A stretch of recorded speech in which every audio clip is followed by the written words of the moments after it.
Hail Internets! It's Paul, it's Matt, the Dork Lords. Normally, today we'd be talking about Counterpart, which we will be doing tomorrow. Yes. So come back for that. Yes. But today, because this weekend, very exciting, Black Panther came out. Black Panther And we're going to talk about it. We are. We're not going to recap it, mainly because the whole world has already seen it like twice. So we're not going to do that, but we'll talk about it and our thoughts. Yes. For me personally, I went to see it in an IMAX theater. Easily the most diverse crowd I've ever seen at that theater. And it was also the most packed it's ever been. In fact, when they started the first of many trailers, because they were like, we're going to get some advertising out of this, the theater was only like a third full because of just all the traffic of getting the people in. Now, do you typically make it on the first weekend? I do. Okay. Most of them I do. All right. When it comes to Marvel and even DC.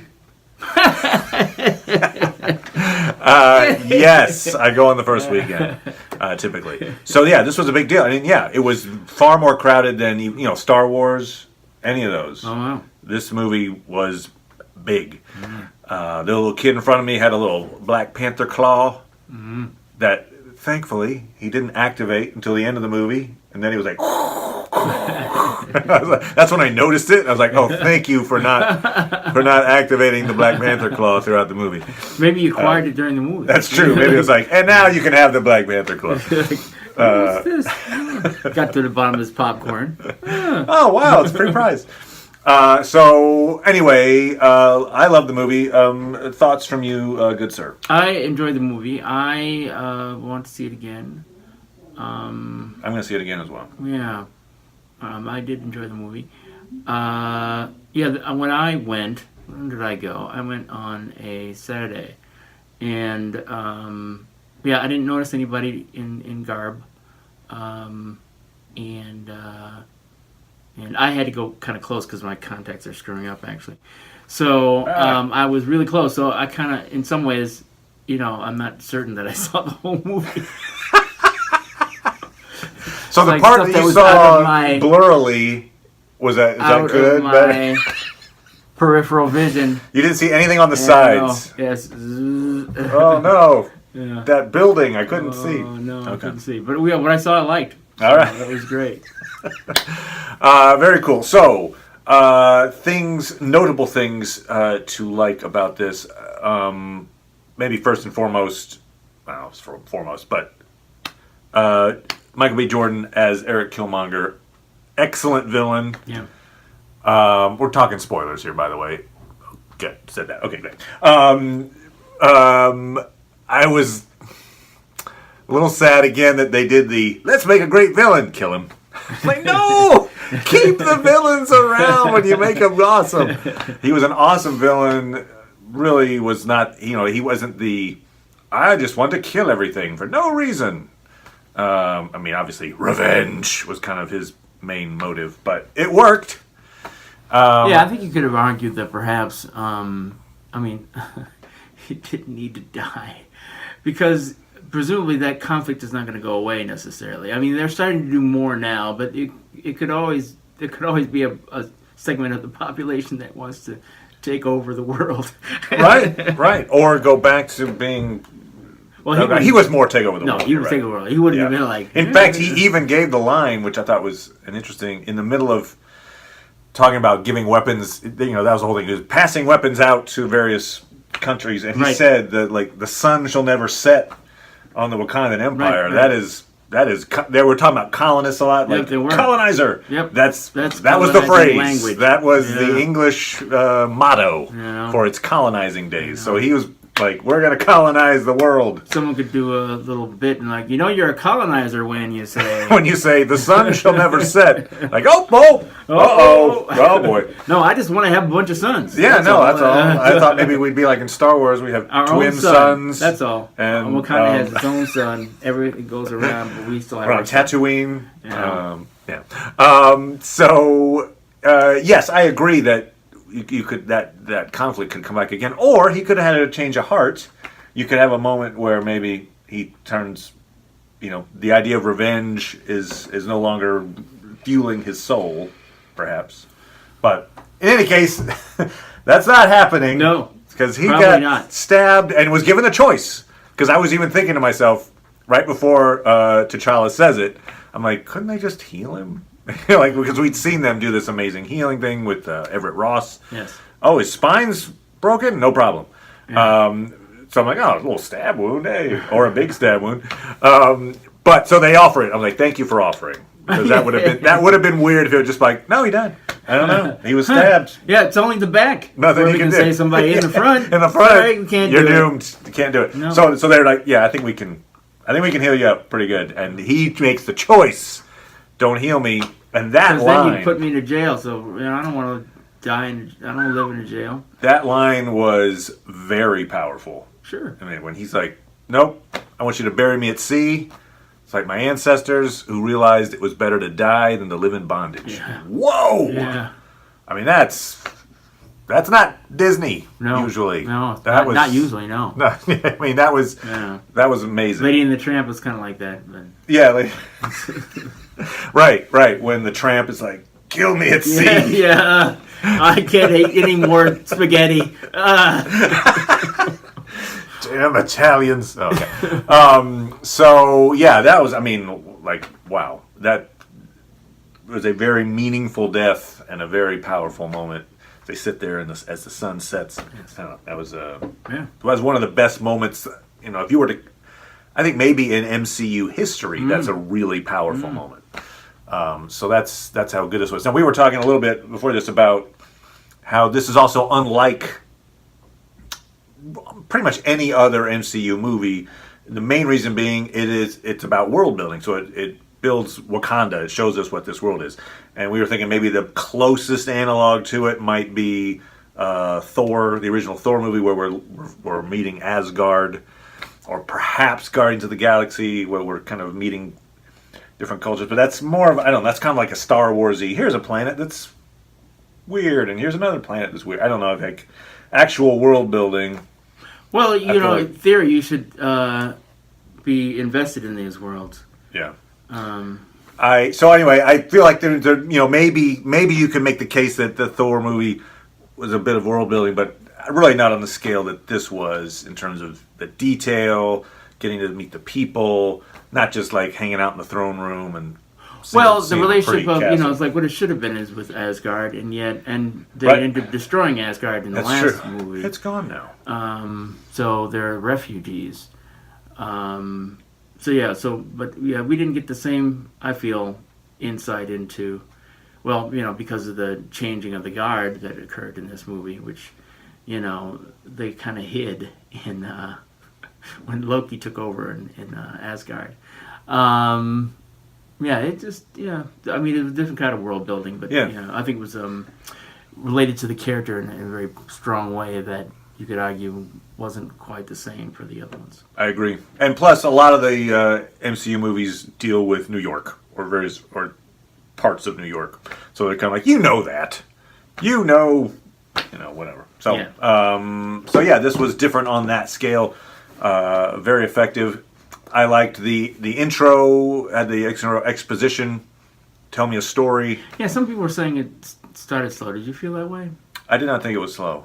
No, I liked that whole animation bit that gave you the backstory. It looked like a sugar cookie. I don't know why that. Yeah. I was just like, they should have given out like sugar cookies. Did you have any concessions? I know. Damn it, I didn't. Anyway, but that was interesting. I don't know what that was. Anyway, what it was trying to be, but it looked like a sugar because cookie. you had the sort of history of Wakanda, and then you had the backstory of what happened with T'Chaka and his brother. And Killmonger as a child, which you didn't know at the time. And then you went to, to T'Challa coming to Wakanda. I didn't feel, and then him being challenged, I didn't feel it was... So some people have said apparently that started slow. Huh, yeah. okay. Yeah. I mean, I'm really interested, and I know that this comes from the comics, but it was also really cool to bring up this topic. In fact, I would have preferred them maybe to even push it a little more. That I believe it's the Jabari tribe is the one of the 5 tribes that's like, nope, we're not going to use the technology. We're Amish. Right. we're Wakandan Amish. I like that notion, and I kind of wanted to see a little bit more of it. I mean, they threw out little hints of it, like in that final battle, they're the one tribe fighting that doesn't suddenly have lightsabers or like we got clubs and we're fighting anyway. But it was just that was a really cool aspect of the culture. Yeah, like the different houses and like that was their cultural belief system. I thought it was really, really cool. So it fascinated me. I was up on that. Yeah, I mean, it was interesting because we got an idea that there were all these different tribes, and that was the most distinctive one because it decided it didn't want to be involved with the. So it became important later on for him to make it for T'Challa to make like, come on, let's join us in the battle. Yeah. Because he even makes common cause. M'Baku makes the comment like, "Yeah, you haven't been around here for years, and now suddenly you show up half dead, floating on a river." But whatever, it wasn't his choice. No, certainly not. So it would have been nice. Well, I mean, it's a big movie, so that's certainly ripe for exploration. Yeah. For Black Panther 2. Right. There's a lot of there are many stories they could tell. Yes. You know what I'm going to do? I'm going to make a little Lord of the Rings analogy here. Oh. Not really. It's not much of one, so it's just small. Oh, good. Phew. But okay. I'm going to say similar to the world building that Tolkien would do. He had all these stories that he just was like, I could tell that one. I could tell this one. I'm just going to tell this one for now. But that there are these offshoot stories that, hey, if I wanted to, I could go this way or not. And that's what this story felt like. Like, hey, there's a lot of stories we could be telling right now. We're telling this one because this is the most important to us at the moment. Okay. I kind of like that. So, obviously, most of the plot revolves around a huge decision by T'Challa's dad, T'Chaka. Yes. First, he kills his brother, kind of in self-defense. So, I mean, defense of others, I guess. Yes. I don't know. Could have probably just wounded him, but he killed him. Yes, he killed him. Kills his brother. Okay. But, again, hey, he was about to shoot Zuri. So, okay, had reason. Yeah. But then it's, all right, I've just violently stabbed my brother to death. We need to get out of here. Oh, yeah, he has a kid downstairs playing basketball. We'll just leave. Not only are we abandoning this kid, who's 9, I think is what they said, something like that. Right. He's less than 10 years old. But we're also leaving the corpse for him to find. Oh, look, my dad was violently killed while I was downstairs playing basketball. That won't have any scars or effect on that guy. I'm sure it'll be emotionally healthy. Anyway, so it's a horrible decision.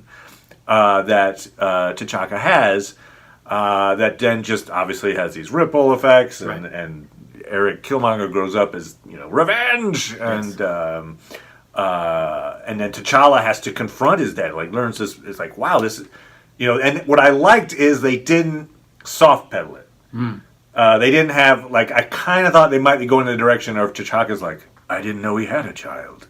But they didn't. No, they weren't like, oh, I just didn't know. They're like, no, we knew, and we just had Wakanda had to keep a secret. So tough luck, kid, who's also a prince. Yes, but you could, perhaps. Presumably they had some dictates about who you can have children with. Probably would not have approved. Right. So the brother had a relationship with an American woman. Right. So, yeah. So, perhaps the feeling, and they didn't express this, was, hey, that he's more that culture, not our culture. So, rather than take this child and be like, oh, now, hey, just run around, have fun in Wakanda, but I thought, it felt like they'd done a better job of hiding themselves. But so it is a pretty, what that does is it, it makes Eric a more sympathetic character. Yes. Somewhat similar, I just thought of this now, but similar to how we, in Last Jedi, we see Luke almost kills Yes. Kylo when he's a Yes. kid. Yes. And that makes He wasn't a Kylo kid. more sympathetic. He wasn't a kid. You're right. He was 20s at Yeah, that point. yeah, But yeah. basically, he's not evil yet. Kill him. Almost killed by his uncle. Yes. And it's like, oh, that kind of started driving him toward an evil path. He's a more sympathetic villain Yes. because of it. Yes. And so Eric Killmonger is a more sympathetic villain because, oh my God, a horrible thing happened to him that would be tough for anyone to overcome when he's just a kid. So yeah, there's that. The music was great. Mm-hmm. I really thought really added a lot to the feel of Wakanda itself. I had a question about. So we see a shot where in the beginning we first meet Wakanda and T'Challa and I think it's Nakia and Okoye maybe are flying in. And they're, hey, welcome! Oh, we're back in Wakanda. Yep. Yeah. And they're flying over the fields, and the shepherds are waving at them. Yeah. Oh, right. And then they break the barrier, and they're like, oh, now we're in the big part of the city. But theoretically, these people on the outside were also Wakandans because they're waving at the ship. They're not like, oh my God, there's a spaceship. Maybe they're just like, look, there's those Wakandans who live in that crazy area. Okay. And hey. I got the feeling that they were Wakandans as well. And you're nice, or maybe they just, dress up, go outside, do a little farming, come back inside. So that's my question. Are they actors? Because obviously part of the whole thing is Wakanda's trying to pretend it doesn't exist. So do they have people that are acting as shepherds, or are they actually shepherds? Do you think they won't actually need wool? Probably not. I don't know. They can make synthetic fibers. I mean, like, they're all vibranium stuff. They're like, wool. Well, maybe just like, hey, I like a little, wool piping on my vibranium, if you could, please. Sure. It's just, like, I'm just wondering. I mean, Really? I honestly don't know if they're just actors who are maintaining the illusion that Wakanda is not a technologically advanced society, or if they're like, no, that's just that region of Wakanda happens to be the shepherd region. Sure. Okay. Maybe. Right. You're I don't know. You're not sure either way. I don't know. No, I definitely don't know. It's definitely It feels like if that was the case, if it's like, oh, those are the shepherds, that they're not really getting the advantage of the awesome things that the rest of Wakanda has. You don't know. They might have pulled out the little advanced Wakanda phones. They might have little advanced little earplugs. The sheep are all robots. Yeah. Robot sheep make wool now. Whoop. Yeah. Anyway, it was just there's more to the place that I would like to understand. Yeah. So again, another story that could an offshoot that could happen. Yeah. What do we think about Wakanda shepherds? Wakanda shepherds? That's right. Black Panther, Wakanda shepherds. So the action scenes. What did you think of the action scenes? I liked them mostly. The final one between Killmonger and T'Challa, perhaps, could have been better realized. It did look like a video game. I mean, or it looked cartoony, which is unfortunate to say. Like, you're like, oh, that's usually like if it's a bad big budget movie, it's usually the one thing it gets right is like, oh, the CGI was good. Oh, the rest of the movie was horrible. Well, but in this generally case, when movies are too ambitious, perhaps because there's only so much you can do with digital doubles and obviously some of those things that were happening. Of course, and a lot of the CGI was amazing. I mean, Yes. I'll say that it's not like, oh, the CGI was crap. It's just in this one scene. You're right. Yeah. Maybe they were trying to do too much. Just a suspension of disbelief. Maybe, I don't know. Just a little clunky. Yeah. But I was glad. One thing I really appreciated about it was, even though the fate of the world was at stake, but that didn't seem too grand. The fact that everybody was fighting and then ultimately decided not to fight each other. It was about the course of where they were going to go in relationship to the world. And, those stakes felt, valid. It felt, I was invested in those stakes. So, I'm glad it wasn't just like, as a contrast with that, say, Age of Ultron, where it was like this whole city is a problem. He's going to go up and then he's going to drop on the world and, be a cataclysmic event that, kills all the humans, presumably. That seems so out of, so outlandish and crazy.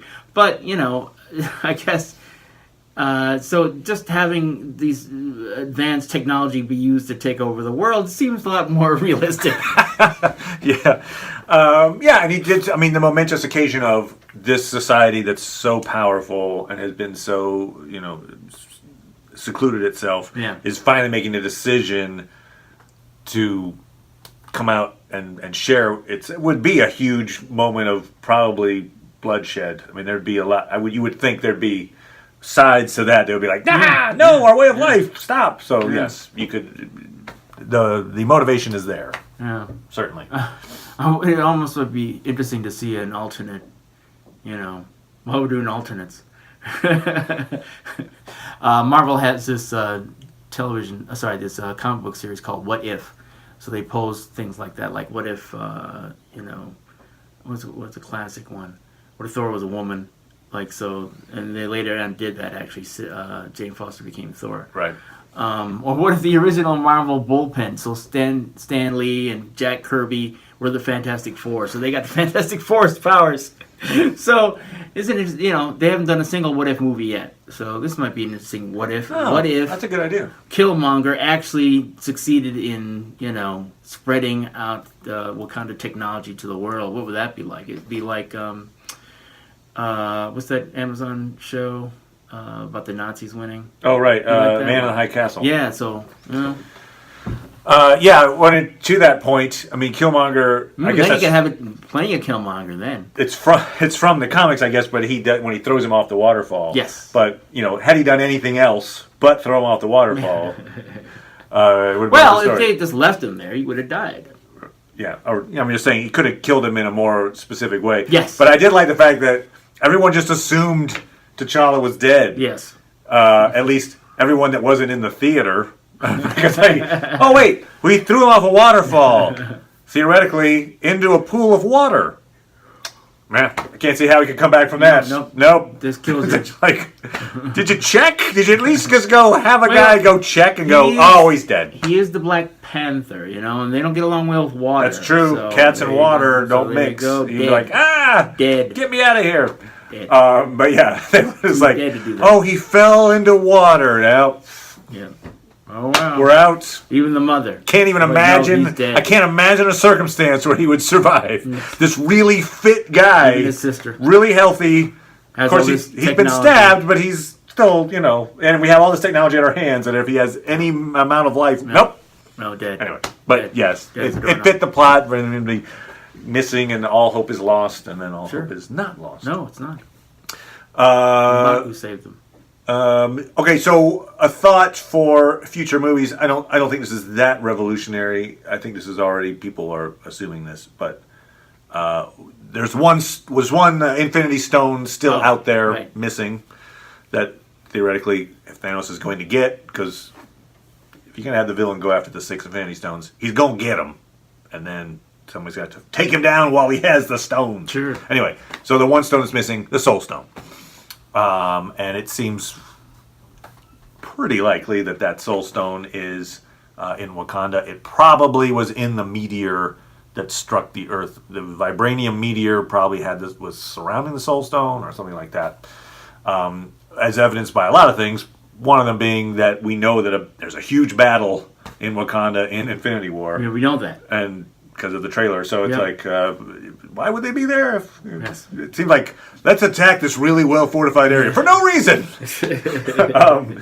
So I think the Soul Stone's there. It's also, obviously, the effects it has, the heart-shaped herb, which allows you to go and visit kind of like an afterlife, where you're communing with your ancestors. That seems like a power the Soul Stone might have. But as we were talking about this, we were thinking then what might be a cool, and because we're assuming we're looking ahead here, but Infinity War is 2 movies. It's Infinity War, and then there's, I don't know if they're calling it Infinity War Part 2 or whatever, but anyway, there's 2 movies. So obviously, at the end of the first movie, it'll be bad. Yes. He's going to either have all the stones or most of them or blah, blah, blah, blah, blah. So the thought would be if he acquired that big battle that we know happens in this movie. Yes, let's say it results in Thanos getting the Soul Stone. Boop. Cloop. Yep. Oh. Perhaps that means that basically Wakanda's power grid and all their weapons and everything go pew. That it's powering all of their stuff, and so Wakanda immediately all of its technology goes away. Perhaps would be a really huge game-changing moment. Anyway, that's just a thought. I could see that being a plot thread where they have to suddenly deal with the fact that this thing that we've always had at our disposal, we don't have anymore. Right. Anyway, yeah, who knows? Cool plot point, perhaps. Perhaps. What did we think of? I love the supporting cast in this. Oh yeah. Shuri. Yep. Okoye. I keep thinking that Nakia. I've seen Letitia Wright in so much more, and I haven't. Black Mirror. Yes, but so much more than that. But no. Yeah, I mean, it was the women were really brought to the forefront in this flick to good effect. Yeah, and I've never. Well, I watched the first episode of Walking Dead, and not much after that. But that general who is on that show, Okoye. she's quite good.